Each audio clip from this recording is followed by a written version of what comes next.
ये आप लोग इस तरीके से रास्ता रोकते हैं, ये बात ठीक नहीं है। मीडिया के लोगों को इतना ध्यान रखना चाहिए कि मुख्यमंत्री जी आ रहे हैं और आप उनके सामने खड़े हो रहे हो।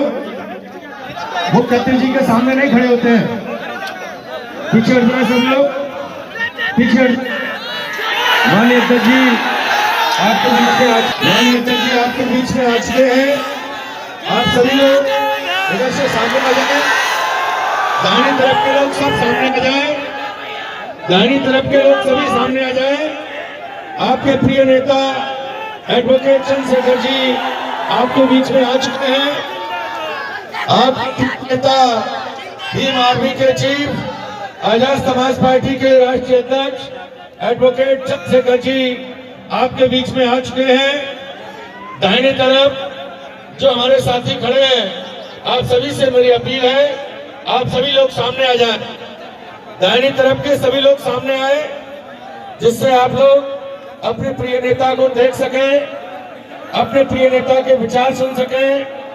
सभी साथियों से मेरी अपील है, आप लोग अनुशासन का परिचय दें, अनुशासन का परिचय दें।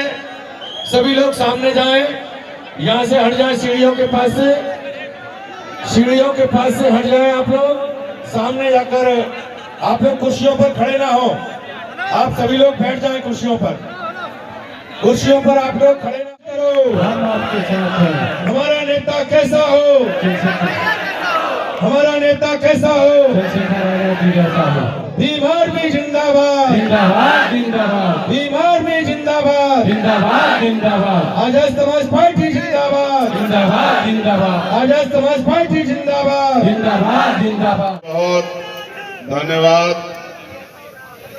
आज हम मिल्कीपुर में हैं। आप बताओ, इस मिल्कीपुर में 60-70% मकान कच्चे हैं या नहीं है? बताओ अपने आप हाथ उठा के मिल्कीपुर वाले। ये किसकी देन है? या किसकी सरकार है? 7 साल से कौन मुख्यमंत्री है? उनसे पहले कितने मुख्यमंत्री रहे? आप ये बताओ, जिन्होंने आजादी के 75 साल बाद भी आपके कच्चे मकान नहीं देखे, आपका भूखा पेट नहीं देखा, बेरोजगारी से आपको तड़पते नहीं देखा, रोटी रोटी के लिए मोहताज नहीं दिखा, बिना इलाज और पैसे की कमी कारण मरते नहीं देखा, उनको क्या फर्क पड़ता है कि आप जियो या मरो? यहाँ चुनाव हो रहा है, सारी पार्टियां लड़ रही हैं, वो भी लड़ रही है जिनकी सरकार है, और जिनके पहले एमएलए थे वो भी लड़ रहे हैं। लेकिन आप कहाँ हो इस भीड़ में? कभी कोई जीतता है, कभी कोई जीतता। आप कब जीते? आपकी बात कब हुई? आपकी आवाज किसने उठाई? सरकार पे सारे अधिकार हैं, सरकार पे सारी शक्ति है। अगर चाहते तो 3 महीने में यहाँ के सारे मकान पक्के हो जाते, यहाँ रोजगार के साधन खड़े हो जाते, इंडस्ट्रियल एरिया लग जाता, यहाँ के लोगों को वहाँ चौक पे जाके मजदूरी नहीं करनी पड़ती, वहाँ जाके बिकने के लिए नहीं जाना पड़ता। लेकिन सरकार की इच्छा शक्ति नहीं है, और इच्छा शक्ति आज की बात नहीं है, इच्छा शक्ति तो सदियों से नहीं रही। अगर सदियों से इच्छा शक्ति रही होती तो इस देश में बाबा साहब अम्बेडकर को अपनी पार्टी नहीं बनानी पड़ती। इस देश में तमाम पार्टियां जो होते, बाबा साहब अम्बेडकर ने अपनी पार्टी बनाई, और पार्टी बना के समाज को संदेश दिया कि जिनका दल होता है उनमें बल होता है, और जिनमें बल होता है उनकी समस्याओं का हल होता है। अगर आप अपनी समस्या का हल चाहते हैं तो आपको अपना दल और अपना बल बनाना पड़ेगा। दल बनके तैयार है, नगीना के लोगों ने दल में ताकत भी झोंक दी है।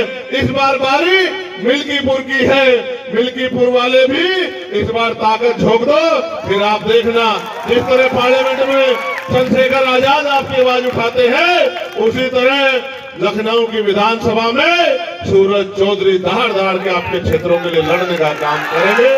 इस क्षेत्र में ना सड़कें अच्छी, ना बिजली पानी की व्यवस्था अच्छी, ना कोई पूछने वाला है, और जिस तरह से निजीकरण हो रहा है, मुझे नहीं लगता कि अगले 10 साल बाद कोई सरकारी नौकरी भी रहेगी।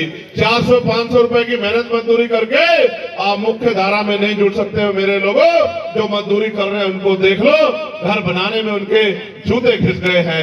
मुख्य धारा में जुड़ने के लिए आपको रोजगार चाहिए, पक्की नौकरी चाहिए, आपको लोन नहीं मिलना चाहिए जिससे आप उद्योग धंधे लगा सको, आपको अच्छी शिक्षा मिलनी चाहिए, अच्छा हेल्थ सिस्टम यहाँ बनना चाहिए। लेकिन मैं जानता हूँ ये सरकार समझती है कि अगर हेल्थ सिस्टम अच्छा हुआ, तो ये जो प्राइवेट हॉस्पिटल है, यहाँ जो महंगा महंगा इलाज हो रहा है, वो इलाज कोई नहीं लेगा। जब सरकारी अस्पताल में अच्छा इलाज आ जाएगा तो लोगों की जेब कैसे काटोगे?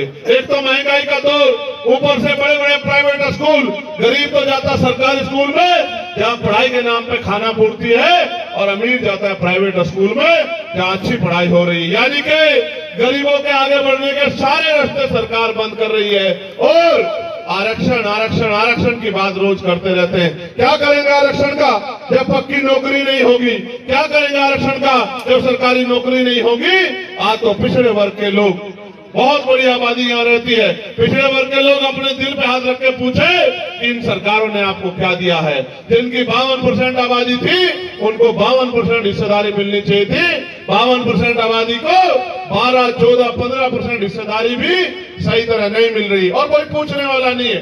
पहले पुलिस की भर्ती आती थी, टीचर की भर्ती आती थी, पटवारी सेक्रेटरी की भर्ती आती थी, फोर्थ क्लास की चपरासी की भर्ती आती थी।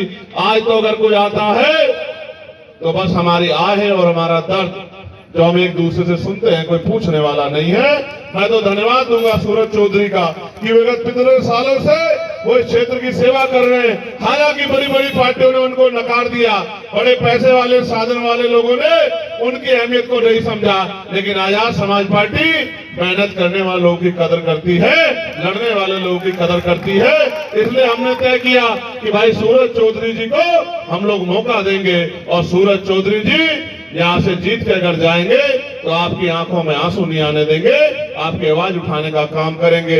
मैं जो आपसे कह रहा था, जब मैंने इस बार कुंभ पे कुछ बात कही थी तो मेरी बात को इधर उधर किया गया, लेकिन आज तो महामंडलेश्वर बोल रहे हैं कि प्रशासन के निकम्मेपन की वजह से, सरकार के निकम्मेपन की वजह से ये घटनाएं हुई है। आज सरकार के पास उनका जवाब है।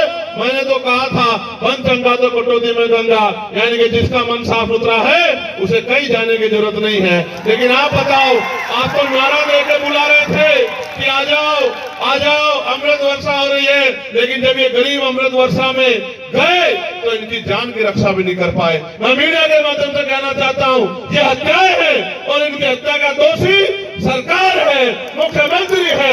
मुख्यमंत्री को जवाब देना चाहिए कि उनके कुप्रबंधन की वजह से इतने लोगों की जान गई जो आए तो इस पाप धोने थे, पुण्य कमाने थे, लेकिन वो इस लायक भी नहीं कि अपने बच्चों में चले जाएं। किसी की बच्ची चली गई, किसी की मां चली गई, किसी का बेटा चला गया, और सब लोग मिलके आज गरीबों की लाशों में हंस रहे हैं। इसलिए मैं आपसे कहना चाहता हूं, ये सरकार सबको दे सकती है, लेकिन आपको इज्जत की जिंदगी नहीं दे सकती है। ये सरकार वादे करती है, 2022 में कहा किसानों की आय दुगनी कर देंगे, फिर कहा सिलेंडर 500 का दे देंगे, फिर कहा इतनी नौकरी दे देंगे। अगर मैं याद गलत नहीं हूं तो अभी प्रयागराज में यूपीएससी के बाहर कितने बच्चे आंदोलन कर रहे थे 4 दिन तक, एक नौकरी नहीं दी मुख्यमंत्री ने। और जो भर्तियां थी, 69,000 शिक्षक भर्ती का घोटाला, 20,000 पदों पर दलित पिछड़े वर्ग के बच्चों का अधिकार छीनने का काम इस सरकार ने किया।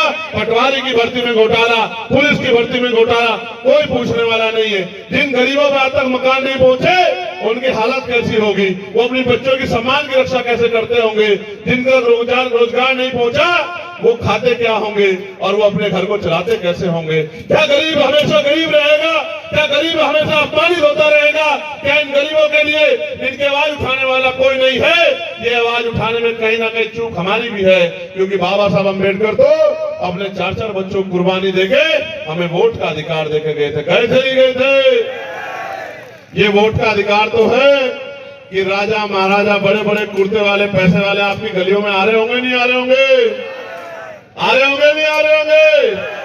ये सोचो, अगर ये वोट का अधिकार नहीं होता, ये आपकी शक्लें नहीं देखते, आपकी बस्तियां नहीं देखते। हाल जाके देखो, निकासी नहीं है। हाल जाके देखो, गड्ढे बने हुए सड़कों में। अभी मेरी लोकसभा में देखा था, नहीं देखा था? जब अधिकारियों को मैंने गारे में बुला के दिखाया कि देखो क्या हाल है, याद है नहीं याद है? आप सोचो, जब आप पे मजबूत नेता होगा तो आपकी सुनवाई होगी। मैं यहाँ बहुजन समाज के लोगों से कहना चाहता हूँ, आपने सबको मौका दिया है, एक मौका सूरज चौधरी को भी दो। भाई सूरज के हाथों को मजबूत करो, 5 तारीख को केतली का बटन दबाओ, फिर आप देखना कि 100 एमएलए वाली पार्टियां पीछे रह जाएंगी और अकेले एमएलए वाली पार्टी आजाद समाज पार्टी पूरे प्रदेश में गूंजती नजर आएगी। हर आदमी की आवाज बनेगा हमारा भाई सूरज। मैं आपसे अपील करता हूं और आपके साथ साथ अपने नेताओं से अपील करता हूं कि अगले 5-6 दिन सोना मत, यह आपकी परीक्षा है, आपकी मेहनत की परीक्षा है। मैं आपसे कहना चाहता हूं, आपने बहुत लंबे समय सेवा की है, संघर्ष किया है, उस संघर्ष को आयाम पर पहुंचाने का अवसर आ गया है।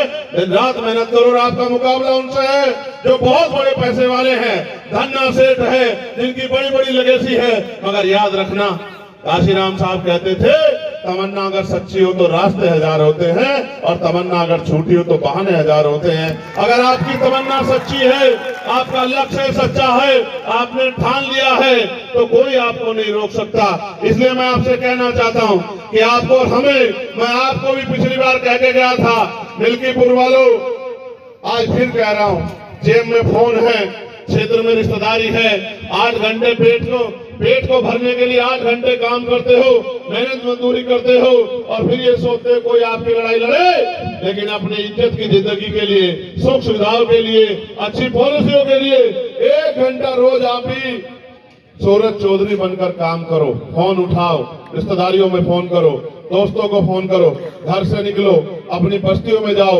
लोगों से अपील करो, उनसे कहो कि बटन केतली का दबाओ और अपनी किस्मत को जगाओ, अपने अंधेरे को हटाओ और रोशनी की किरण लाओ और केतली का बटन दबाओ। अगर आपने जिम्मेदारी समझ ली और आपने जिम्मेदारी समझ के काम कर दिया तो मैं लिख के देता हूं कि भाई सूरज चौधरी बहुत अच्छे मतों से जीतेंगे। लेकिन वो तब तक जो है मजबूरी में लंबे समय तक इधर उधर काम कर रहे थे, लेकिन अब वो अपने घर में आ गए हैं। और मान्यवर काशीराम साहब कहते थे कि दूसरों के महलों से अच्छी होती है अपनी झोपड़ी। बताओ इनकी मदद करोगे नहीं करोगे? बताओ इस उत्तर प्रदेश को, इस सरकार से, जिसने सरकार ने गरीबों के हक छीने, उससे मुक्ति दिलाओगे नहीं दिलाओगे? क्या यहाँ से अपनी आवाज मजबूत कर दोगे नहीं कर दोगे? तो आज के बाद अपने आप सूरज चौधरी बन के काम करोगे नहीं करोगे? लोगों को घरों में जाके जगाओगे नहीं जगाओगे? लोगों को अपना निशान बताओगे नहीं बताओगे? इस लड़ाई को आगे बढ़ाओगे नहीं बढ़ाओगे? ये आपके हाथ में है कि अगले 2.5 साल जो उत्तर प्रदेश में 2 साल बचे वो कैसे होंगे, ये आपके हाथ में है। अगर आपने समझदारी दिखाई, आपने जिम्मेदारी दिखाई, आपने अपनी वोट का सही प्रयोग किया और अगले 4-5 दिन सूरज चौधरी बनकर मेहनत कर ली, तो मेरी बात को याद रखना कि टीवी की पट्टी पे चलेगा कि मिल्कीपुर वालों ने इतिहास रच दिया। एक गरीब के बेटे को जैसे नगीना ने सांसद बनाया था, ऐसे ही विधायक बनाकर असेंबली में भेज दिया।